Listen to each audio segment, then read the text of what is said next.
শ্রীলঙ্কা জয়ের আত্মবিশ্বাসকে সঙ্গী করে এবার ঘরের মাঠে শক্তিশালী পাকিস্তানের মুখোমুখি হচ্ছে বাংলাদেশ।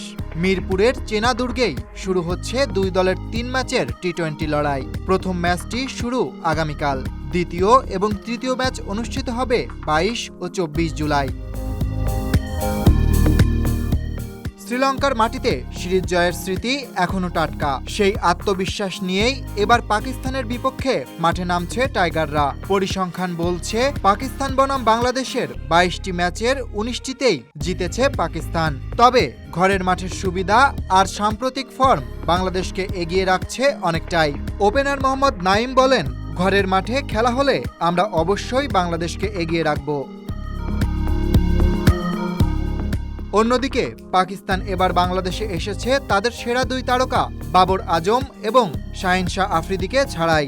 সাম্প্রতিক অফ ফর্মের কারণে এই দুই ক্রিকেটারকে বিশ্রামে পাঠিয়েছে পিসিবি।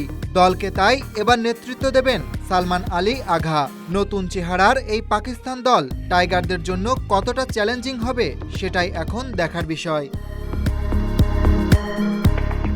অতীতের ১৯ বার হারের বদলা নেওয়ার এটাই সেরা সুযোগ। তবে ভক্তদের মনে প্রশ্ন একটাই, মিরপুরের চেনা উইকেটে কি এবার নতুন ইতিহাস গড়তে পারবে Bangladesh?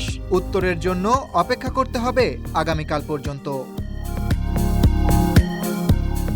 Dhaka express news desk.